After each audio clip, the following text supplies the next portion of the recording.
Good morning, all my feathered friends. Happy Tuesday to Gamecock Nation. This is JC Shurburtt of Coffee. I don't know, the feathered friends thing. I've seen it on the internet sometimes. I don't know. Would that be insulting to us or would it be? And I say us because obviously, you know, I try not to go with the we and the us, but obviously, I don't think I'm hiding anything, right? There used to be a radio a voice in a show whose name escapes me that was clearly a Clemson fan in the upstate and always said he was something else. And I can't say that in certain lines of work I haven't been guilty of that just because I don't want to hear it, you know, um, from rival fan bases on anything I write, because whatever you write about their team or talk about with their team, it's irrelevant because they're just going to tune you out. And so I would just always say nice stuff about them and say, was kind of neutral or whatever. Do I regret that at this age? I was but a young lad. I don't know. But anyway, feathered friends, that alliteration has been on my mind this morning because I was kind of looking at what the topic today here and on Inside the Gamecocks, the show. And what I'm going to do, I'm going to skip kind of the player. We've been going through players, second year players for next year, right here on Coffee. And this is Coffee with JC Shurburtt, by the way. Good morning. I've been going through different players and things like that. So what I'm going to do today, we're going to pause that because last night, Ohio State wins the national championship. They defeated Notre Dame. Not sad times around my house.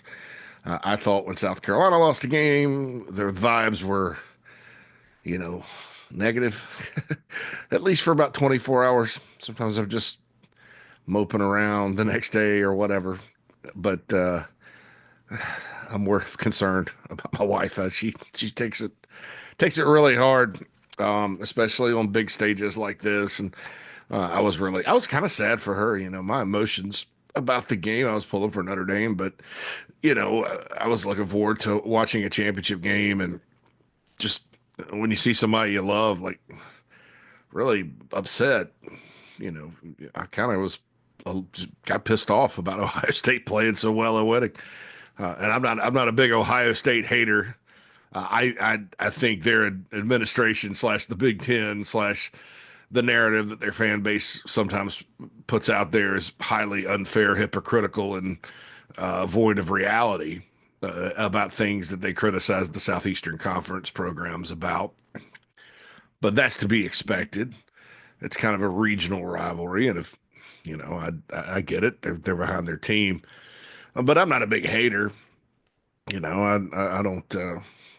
There's very few teams I think even in the Big Ten as a whole that I despise. But I kind of despised them last night just based on personal feelings. But anyway, Ohio State wins 34-23. They got up big 31-7. Notre Dame scores the first touchdown of the game, and I was like, well, if they can keep this up, when they scored the touchdown, 18 plays, 75 yards, they melted 10 minutes off the clock. So here's how good Ohio State is when they're clicking on all cylinders, and they were. Will Howard was the I think the key to the game because you have to have someone to get all those talented players the ball and make the right decisions. I think Chip Kelly called a great game offensively. 17 for 21. That was Will Howard, the Ohio State quarterback's stat line, and they ran the ball well and all that. I mean, it was hard for Notre Dame, who's good on defense, to stop them. So Notre Dame goes down and scores. They take the opening kickoff, 18 plays, 75 yards. They melt 9 minutes off the clock. Riley Leonard was like a one-man show with 8 carries on that one. But you look, and he was exhausted after that drive.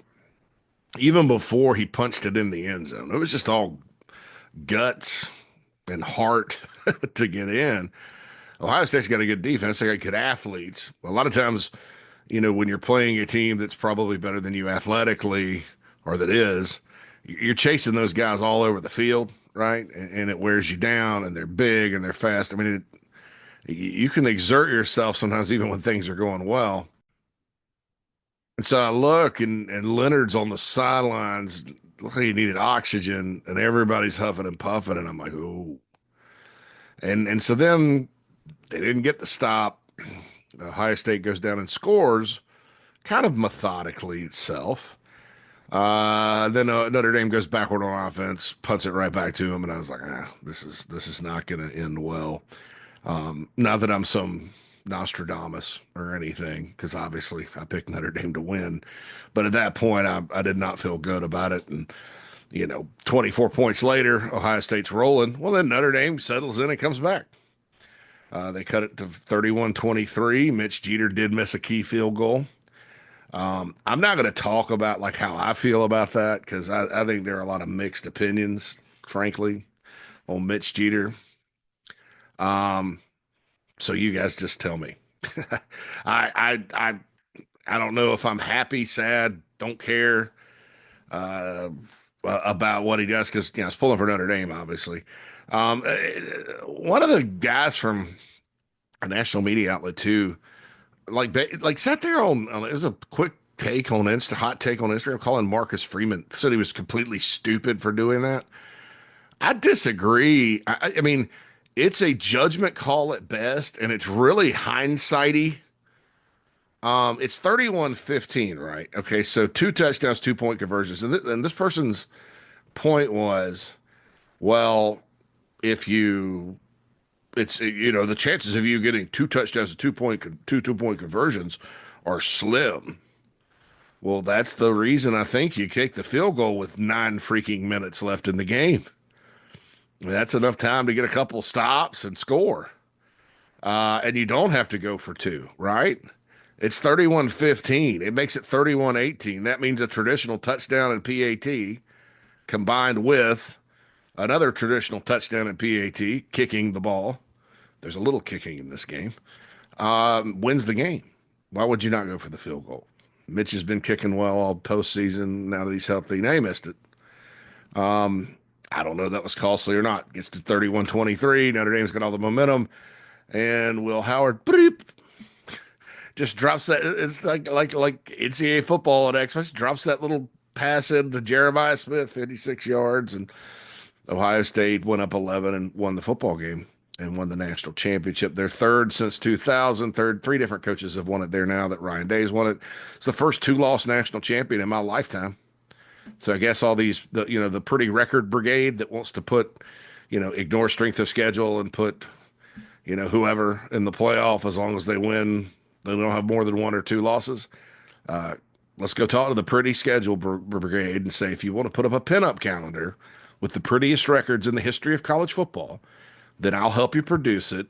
Let's give 10% to Garnet Trust. I'll take 5 for my trouble, and you go sell that and make money. I'll pitch it to them. But come on, man. I mean, I'm like, a two-loss team just won the national title and played a team that lost to Northern Illinois, which should have counted for 2 losses. But they ignore that. Oh, it's just one loss. Just one loss. Get you in the playoffs. Just one loss. Maybe that sounds like that could be like a Michael Bolton song from the 80s. Anyway, Ohio State wins. We'll talk on Inside the Gamecocks, the show, which, by the way, is from noon to 2 today. I think we lost like half our listeners yesterday after Jamie's block. Need to keep getting the word out there with Phil and myself. I'll go into this whole, does this mean you can buy a national championship? Because much has been made of their $20 million, their athletic director mentioned it. I'm convinced now it was to kind of put some pressure on Day, like win or else. The loss to Michigan was a disaster. I don't know how they lost to Michigan. Looking back on that, I don't know how that happened. Michigan actually should, I mean, Michigan's coming off a national championship itself. They lose Harbaugh and half their team. Sharon Moore takes over. He's no Harbaugh. He could be, but he's not right now. They struggled this year. They lost to Illinois by a couple touchdowns. They lost to Indiana on the road. They couldn't throw the ball. Then they beat Ohio State and Alabama to close out the year.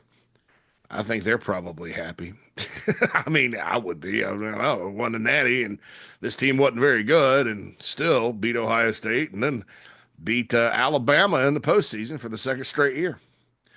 So, hail to the victors. while we're sitting here talking about this. But I think because of that $20 million thing, people are going to start to get, well, that's how you got to win.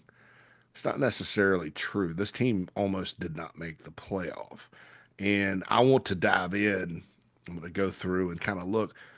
Did they actually buy a whole team, or because they didn't sign as many guys like Ole Miss does every year, or did they just go get some pieces that really combined with what they already had? And they had some key pieces. Judkins and Howard are important. The safety from Alabama is important, right? But very, very important. But that's three guys. So I don't know what did they actually do. I don't know that it impacts South Carolina whatsoever. I think sometimes when this happens, we in this sport we have narratives based on the last 3 months, and we forget everything else.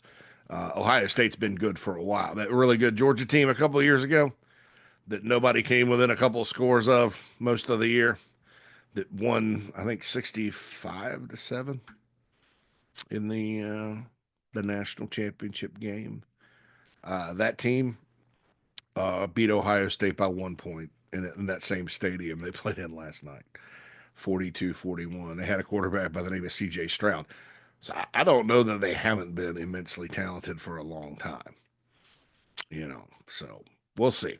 Maybe I'm wrong, but we'll see about that. So Ohio State wins the national title. I think they were the preseason favorite, quite frankly. They were my number one. I was kind of stunned they struggled in some of the games they did.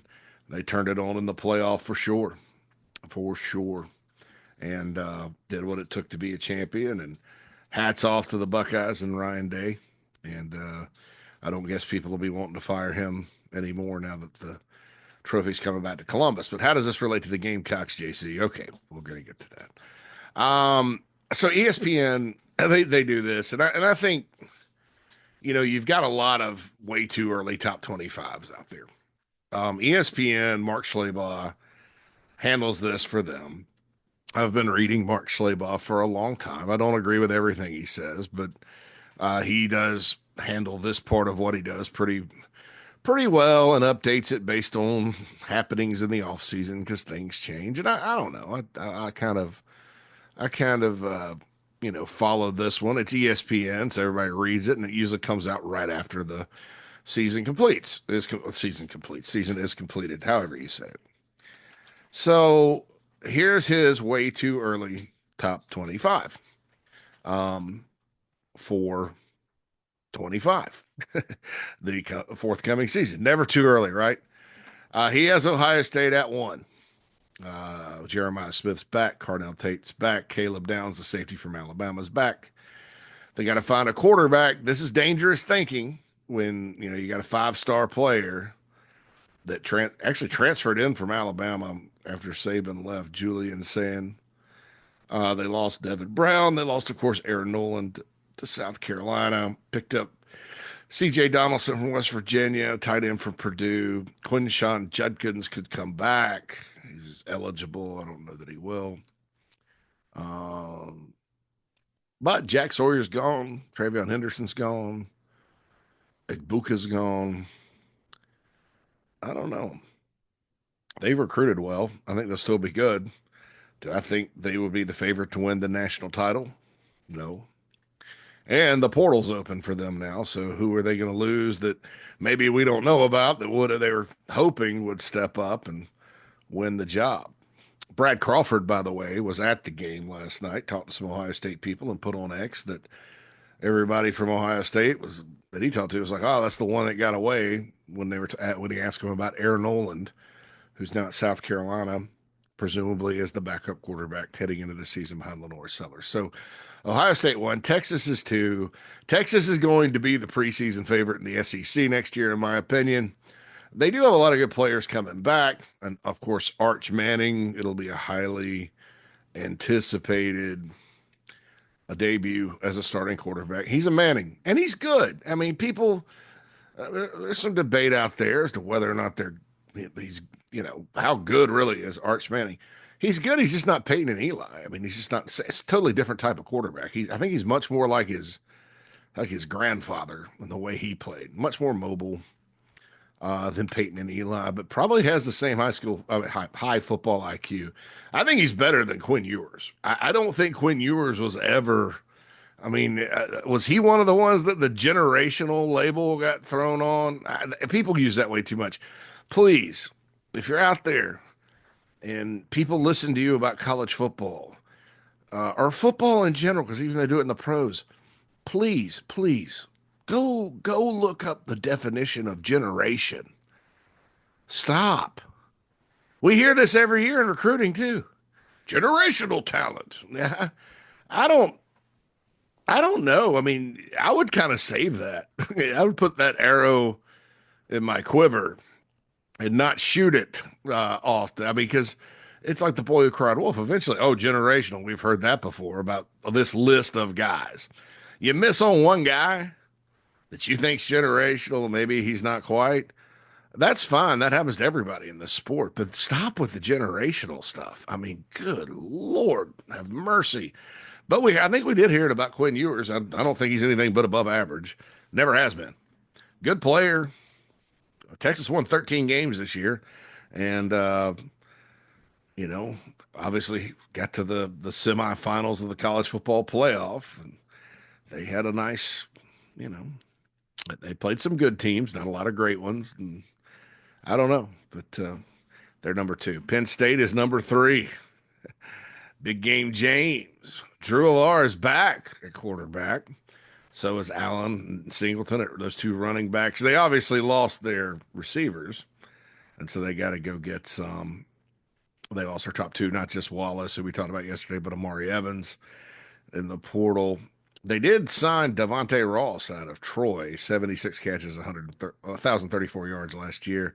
Kyron Hudson comes over from SC. And then Tom Allen, the D coordinator, left for Clemson. I don't know why Slayball puts they host Oregon and Indiana in Happy Valley. Is Indiana supposed to be good? I don't know. They're not ranked yet. So here we go. Notre Dame checks in at fourth. CJ Carr, the grandson of former Michigan coach Lloyd Carr, apparently could be the quarterback. Steve Angeli, who was the backup, looked pretty good. I think he went 6 for 7, spelling Leonard. They got some good receivers coming in from the portal. They do lose Jack Kaiser, Howard Cross. Xavier Watts is a hell of a player. They lose the tight end. I don't know. Fourth sounds good because you do have Love and Price coming back, and Jordan Faison coming back, and Greathouse coming back. Greathouse looked good again last night. Gamecock fans know him. Number 5, Georgia. It's the Gunnar Stockton era. Nate Frazier takes over at running back. They got Delp back. That was huge. They didn't know if he was going to go pro or go someplace else or not. Noah Thomas, the big receiver they have coming in. Then they got the Branch kids from SC out of the portal. I don't know. Georgia at 5, that's fine with me. They've earned it. 6 is Oregon. They got to replace their quarterback again. Dante Moore, the former 5-star from UCLA, seems to be the guy. Maybe he's ready to go. They got a good recruiting class. Clemson Tigers check in at 7.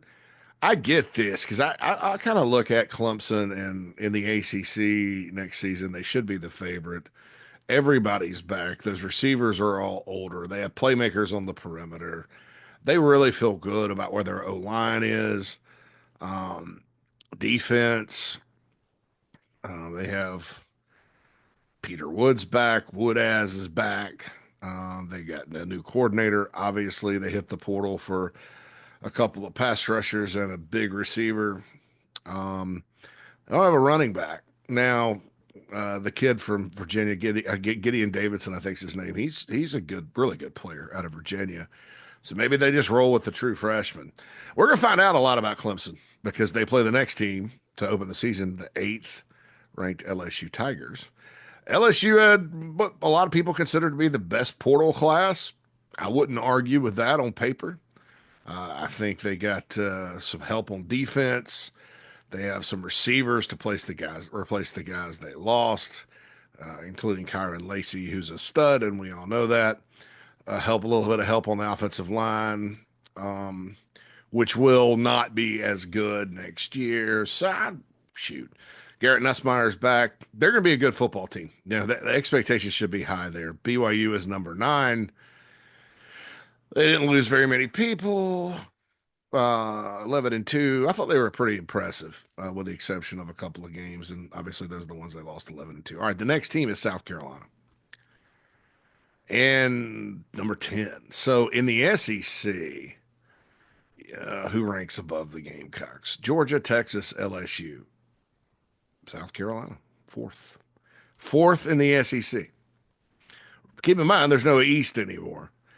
So fourth, according to these rankings, fourth.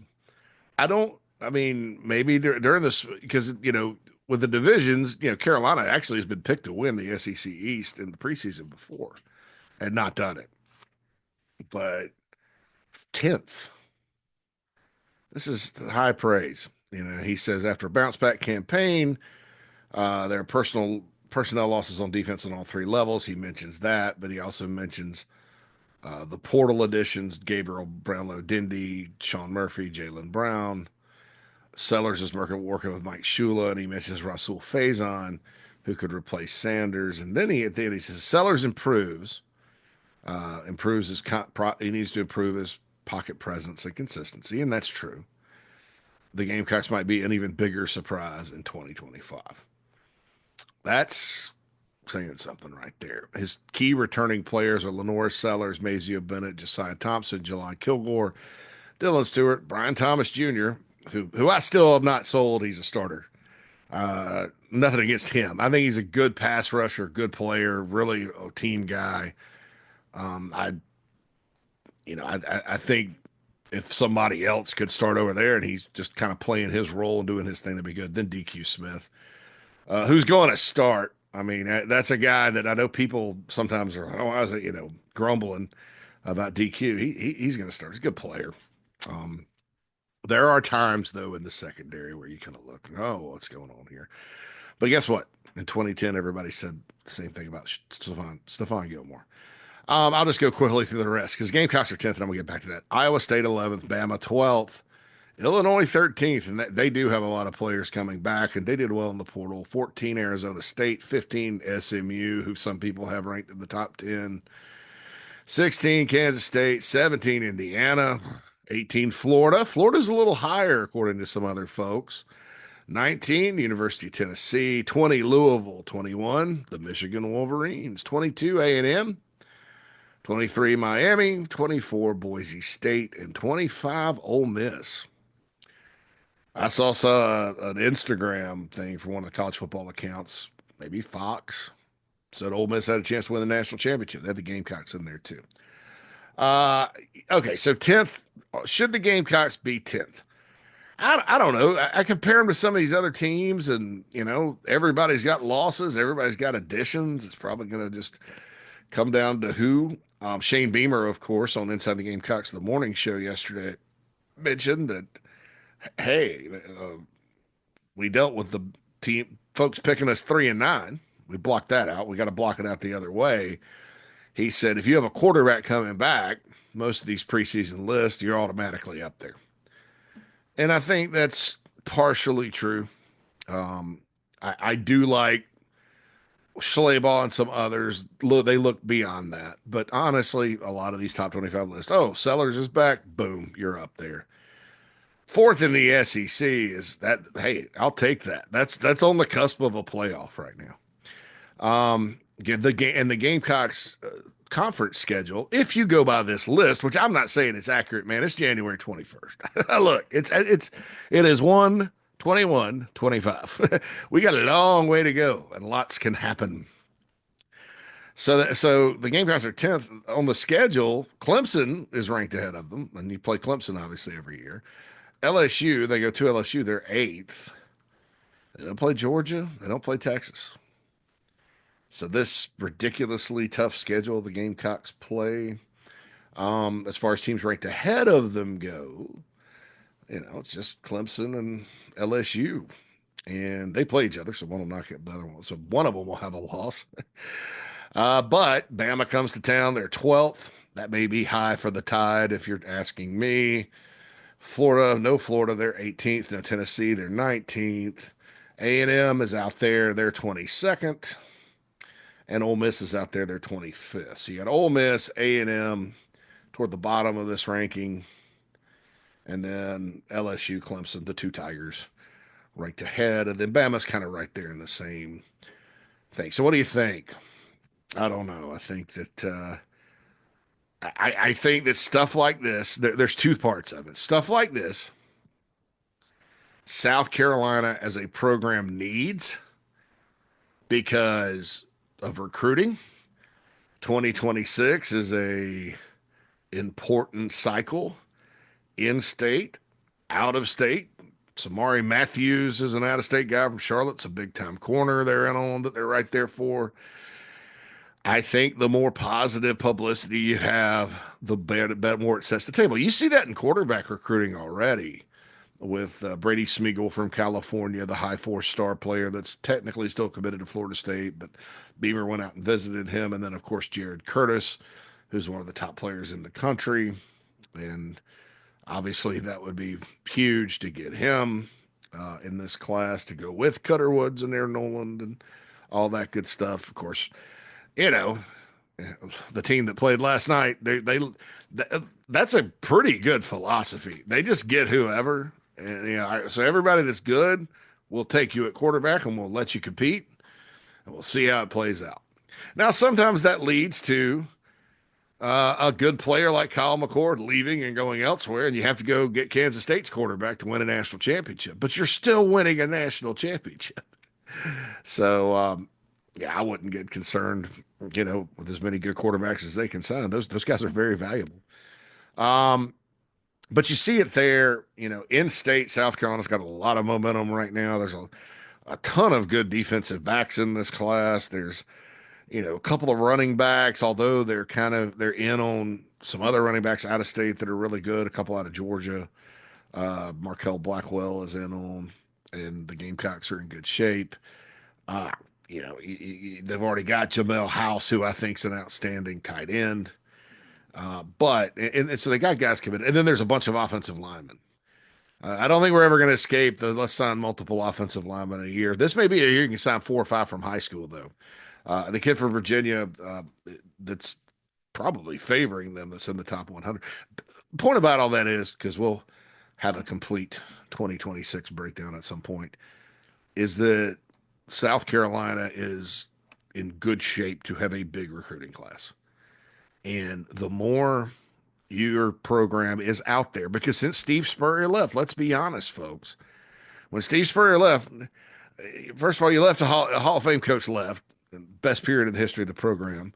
It was going to go down a little bit. It already was. You hired Muschamp, who's known, but, for a guy like Will Muschamp or even a guy like Shane Beamer, who's not synonymous with, is not Spurrier from a publicity standpoint. Nobody's just checking in to see what they have to say. And you're in the SEC, and you're in this, and that was when, right around the time the 14 playoff era happened, and Alabama's still rolling, and it sucks the oxygen out of the room, and then your rival starts winning, it sucks that out of the room. I mean, relevance is important, folks. Relevance is important, and it's not the fact that, okay, this staff can't recruit or whatever. What relevance does is open the door for your staff to go to work. And we know now there's money involved as well. But you don't get the guy on, I mean, how many times, could you just not even get the guy on campus? And that's a gradual thing over time, because now, I mean, you want to know why portal players, even if they don't go to Ole Miss, they go and visit, and a lot of them end up going there because it's out there all over the place that Ole Miss is the portal destination. It's Club Portal at Oxford. And Lane Kiffin does a good job of getting that out there. I mean, Ole Miss is raised there in that space, raised their visibility. Kids want to visit there. And once you start getting them to visit, you're not going to get all of them, even if they love your place. Jared Smith that went to Auburn is an example of that. But you're going to get your share, and you either have a chance because you're relevant to get your foot in the door with these guys and you shoot your shot. It may work out, it may not. Or you don't have a chance at all because they never want to visit. They don't take your phone calls. They don't communicate with you. And by the time June gets here, you're not even talking to them anymore. Now, that happens with some guys still today that do visit. They just move on.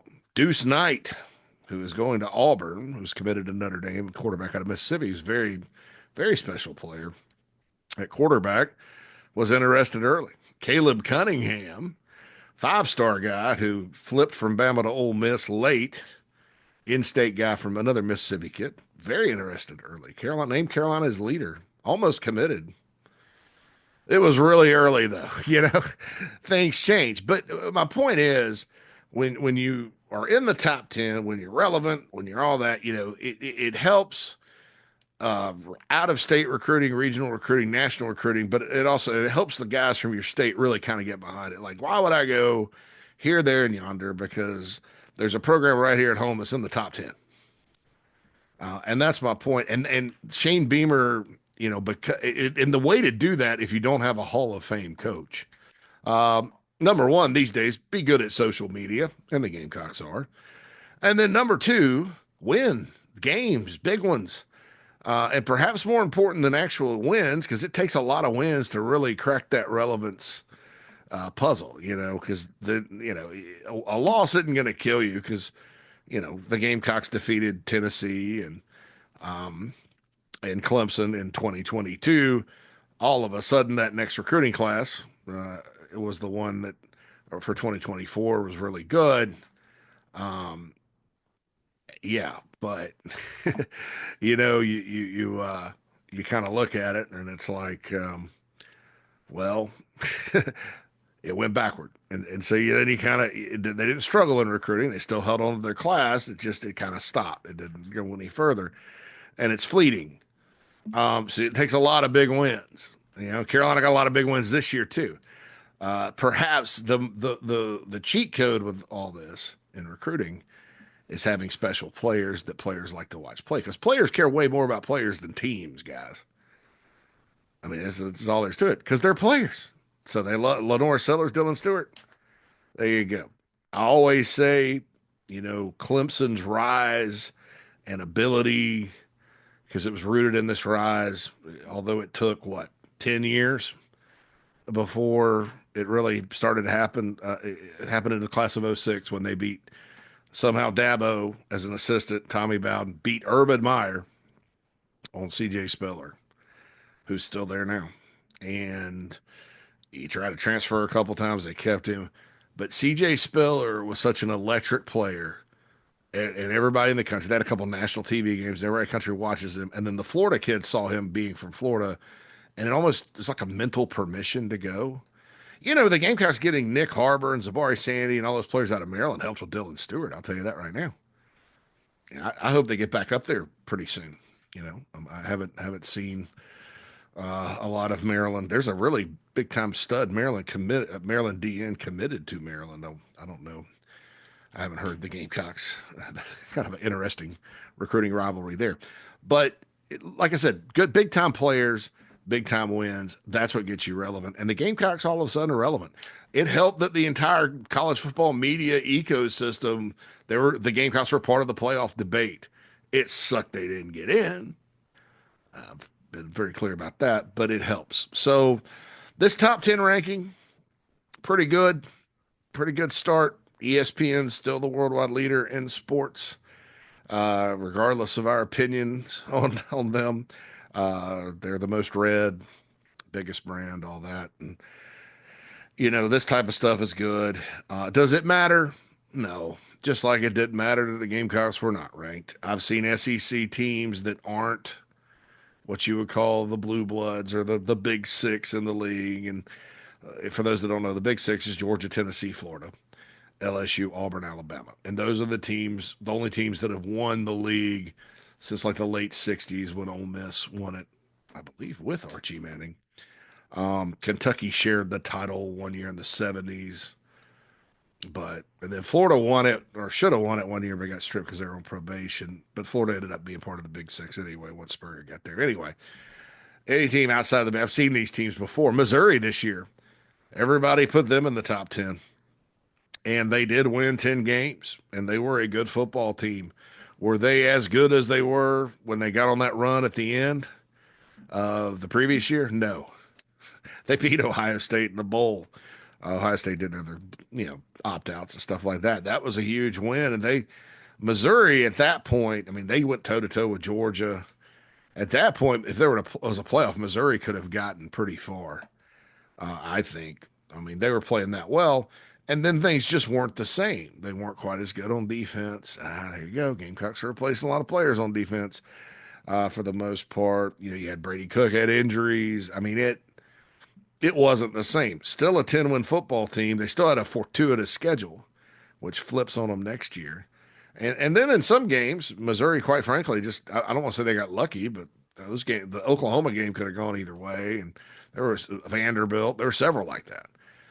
But they were not a top 10 team, not even close. Top 25, yes. I don't know that Ole Miss at 10-3 with losses to Kentucky and at Florida with the roster they had wasn't slightly disappointing. Yes, it was great to beat Georgia. And they deserved to beat Georgia. They were better than Georgia that night and maybe better overall. Ole Miss, Missouri, South Carolina, those are the teams that are kind of the upstarts in the league right now. And so, you got to be careful with heightened expectations. Last time there were expectations like this around here was 2014, and we saw what happened. But yours truly said clearly that he wasn't buying the Steve Spurrier saying that Lorenzo Ward, it says the defense will be better than last year. Well, it wasn't all that great last year. And then it was a disaster. I don't see that happening that's not the same kind of off season that it was between 13 and 14, where you not only had massive on that defense, you had mass exoduses. Two guys went pro, and Kelsey Quarles and Victor Hampton had no business doing it, and it gutted the secondary and it gutted the interior of the defensive line. You really missed Brad Lawing at that point, the line coaching wise. Good hard nosed players on that team. I mean, the Dixons and Go Lightly and those guys were tough. Bryson Witt, tough football players, and they had some day games that they played well in, but it was a liability most of the year. And it clearly, you clearly at that point, when you look 2013 to 14, Clowney's gone, all these other guys are gone. There's a serious drop off, and you're kind of hoping. It's not like that this year. The hope factor, I think, is a little bit higher because of the talent. You're not. I mean, just height, weight, things like that. That kind of thing. There will be a drop off on defense, most likely. I'm saying so. There's a lot of other keys for this offseason for South Carolina. Anyway, you can catch the Shane Beamer interview. We got it cut up on our YouTube page here, Chief Sports South Carolina. It's also part of Inside the Gamecocks, the morning show on the podcast stream. If you listen that way, go back and listen to it. It's right off the top. Shane Beamer, Jamie Bradford, one-on-one. Beamer's got a lot of good stuff to say. Very good interview by Jamie Bradford. Don't forget, Inside the Gamecocks, the morning show from 10 to 12. And then I'm coming back on with Phil, noon to 2. Mike Morgan is in today with Jamie. Alex Jones from thebigspur.com is in with Jamie. It's a normal Tuesday, so check it out. Download the Chief Sports app. Don't forget, if you're a Garnet Trust member, come out after the men's basketball game on Saturday with ranked Mississippi State to the Thirsty Fellow from 3 to 5. You get to meet the freshmen that are in and the portal additions. Newcomers, get your picture taken with those folks. All right, I'm JC Shurburtt. This has been Coffee. Thank you so much for listening, and we'll holla at you soon.